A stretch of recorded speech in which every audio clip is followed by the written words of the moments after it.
Dog or cat, black or white, TV or book, life or death, peace or pain. What if you had no choice and we chose for you? Dog, black, book, life, and pain. In many countries around the world, this is a reality for those who live with challenging conditions, such as incurable diseases or incapacitating physical disorders. And I do think that laws should be changed to let anyone with some medical condition have an assisted suicide.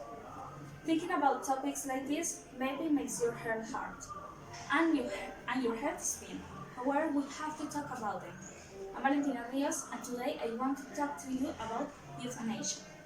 Okay, so euthanasia is the practice of intentionally ending a life to relieve pain and suffering. Many believe that allowing a person who is terminally ill and in pain to pass away at their own will is morally right.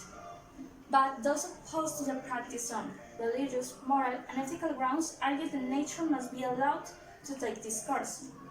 Nevertheless, I think that euthanasia is ethical, since the right to die should be a matter of personal choice, and also it integrates compassionate care with dignity.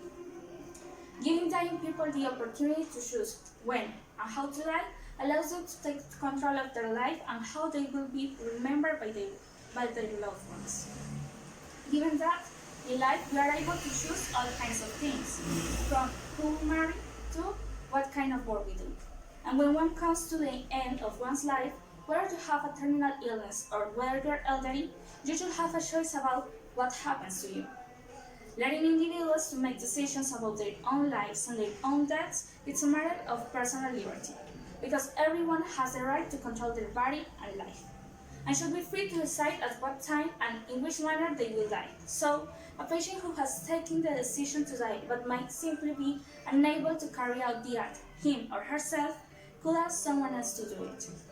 Just like Aurelia Brouwers did the 26th January of 2018, when she was allowed to end her life on account of her psychiatric illness. She claimed that she was suffering unbearably and hopelessly because of her mental health issues. And after several but failed attempts to end her life, she was finally euthanized. For Aurelia, death was a matter of privacy, and she did not hurt anybody. Thus, if there is no harm to any other people, there is no right to deny someone's wish to die. If euthanasia promotes the best interests of all the parties concerned and no human rights are violated, then it is morally acceptable for euthanasia to take place.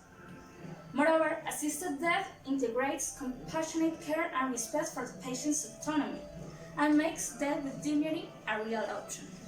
People in the latest stage of terminal illness often end up bedridden and relying on nurses and relatives for simple tasks such as eating, bathing, and going to the toilet, which can be degrading. Nowadays, much of these people don't get to choose for themselves. No matter how insufferable life gets, they must endure pain. Just wait, over and over, again and again for a bitter and agonizing death. Euthanasia removes this uncertainty and allows to live your life as the fullest, knowing you can choose how and when you go. Because let's face it, in certain cases, death is not the worst outcome. And euthanasia can represent a very rare option, an opportunity that keeping a patient that is in terrible pain and discomfort alive. For instance, Rini Maynard, a 29-year-old woman with terminal brain cancer, took her own life, surrounded by her loved ones the 1st November of 2014. Rini stared at the cancer in the face and decided not to wait around, but instead to do it on her own terms. She had the option to decide. However, this mercy killing is illegal for most people around the world, and its alternatives are dreadful, like suicide. For example, in the UK, 300 suicides a year are made by people who are terminally ill. That's basically 1/3 of the annual suicides. But why they kill themselves? Well, perhaps you avoid that because you enjoy a varied life, But in this case of a terminally ill patient, they may be in a lot of discomfort and pain and are unable to enjoy their life. Those people just want to end their suffering, no matter how. And why not? It's their life after all.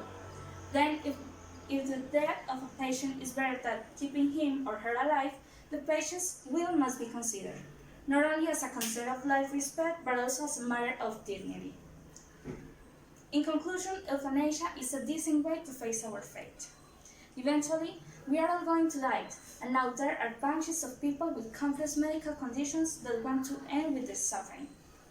Our society has to be aware that death must be a right, just as life is, giving the chance to those who want to fight comfort dying in a human and consensual way. We must put ourselves in their shoes and even consider that to save a man's life against his will is the same as killing him.